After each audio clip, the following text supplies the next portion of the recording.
আপনার কাছে 500-1000 টাকার দাম নাই, কিন্তু আপনি কি জানেন 1 লাখের 2500 টাকার দাম হয়তো আপনার কাছে নাই, কিন্তু পৃথিবীর বহু মানুষ শুধুমাত্র 200-250 টাকা দিয়ে একটা বালিশ কিনবে, সেই টাকা তার নাই।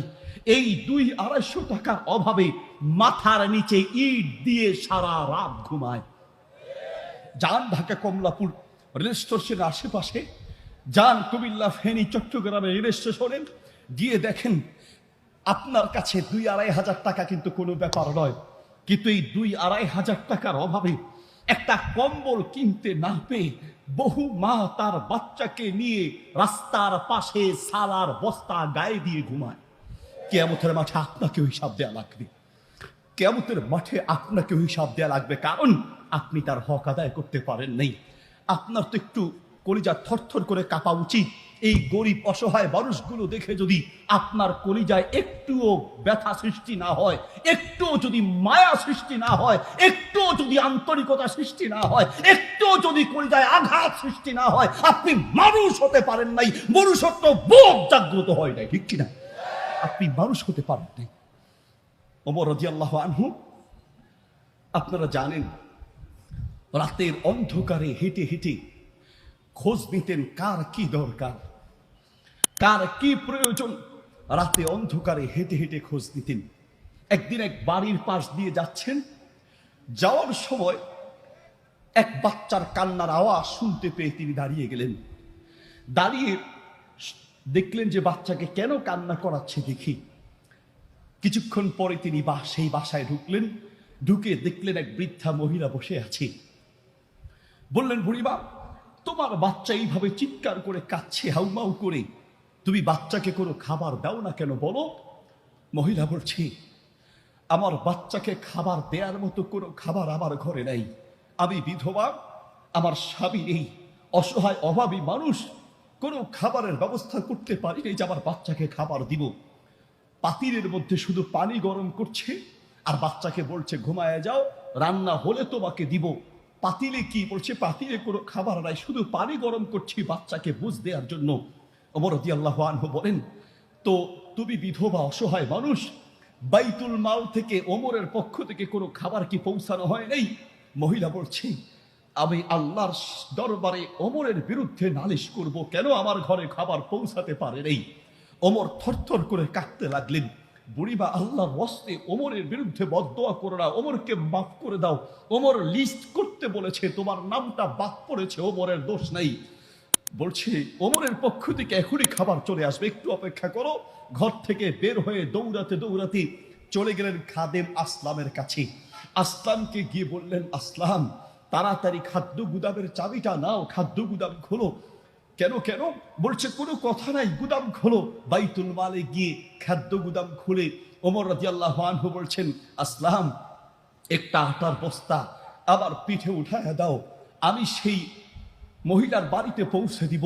আসলাম বলছে, আনা খাদিমুক, আমি আপনার খাদেম, উপস্থিত আছি, আপনি কেন কাঁধে করে নিবেন?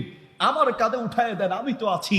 ওমর রাদিয়াল্লাহু আনহু বললেন, আসলাম, আজ তুমি দুনিয়ার বোঝা তোমার পিঠে নিতে রাজি হচ্ছ, কিন্তু আগামীতে পরকালে তুমি আখেরাতে আমার দায়িত্বের বোঝা তোমার পিঠে নিতে রাজি হবে না, তোমাকে খুঁজে পাওয়া যাবে না।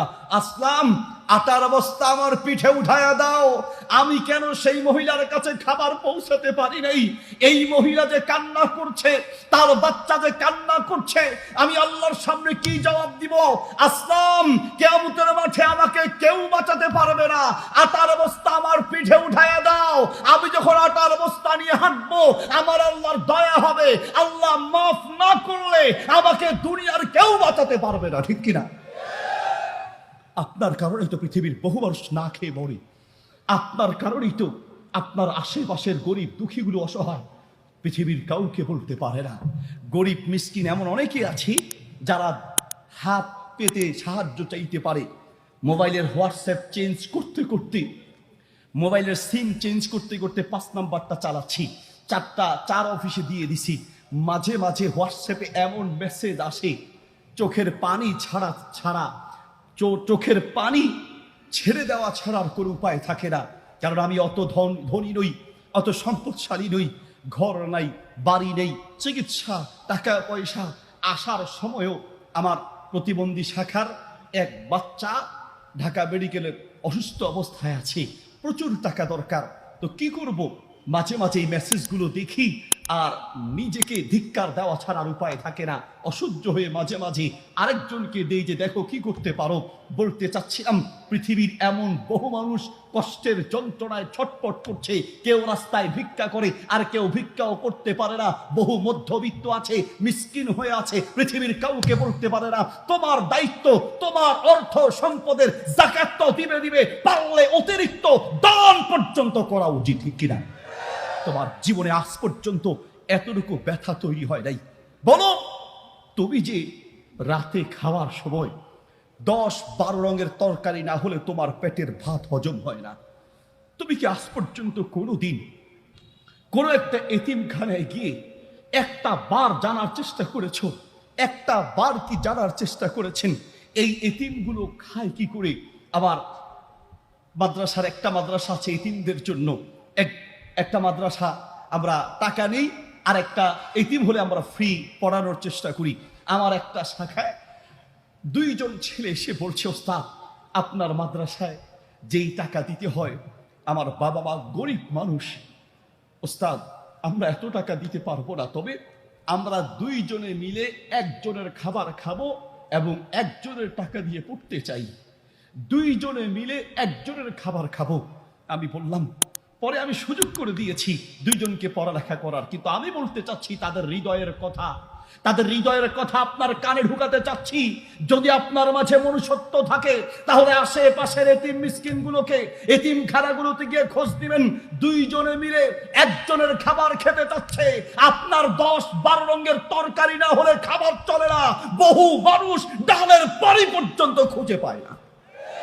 আসুন্নাহ ফাউন্ডেশনে যান, আজকে আসুন্নাহ ফাউন্ডেশনের চেয়ারম্যান শেখ আহমদুল্লাহ হাফিজাহুল্লাহ আসবে, লিস্ট একটু জানার চেষ্টা করেন।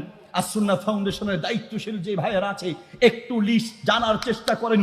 পৃথিবীর কত মানুষ থাকার জন্য একটা ঘর পায় না, খাওয়ার জন্য ভালো মতো একটু নিজের সন্তানদেরকে নিয়ে একটু ভালোভাবে চলবে, ভালোভাবে খাবে, ভালোভাবে চিকিৎসা করাবে। কত মানুষ চিকিৎসার অভাবে ধুকে ধুকে চোখের পানি ফেলে দুনিয়ার থেকে বিদায় হয়। আর আপনি রাখতে পারবেন এই টাকা? পারবেন তো? কবরে নিয়ে যেতে পারবেন না এই টাকা? পারবেন না? কার জন্য জাকাতের টাকা জমায় রাখেন? কার জন্য? ছেলে মেয়ের জন্য, বিবি বাচ্চার জন্য?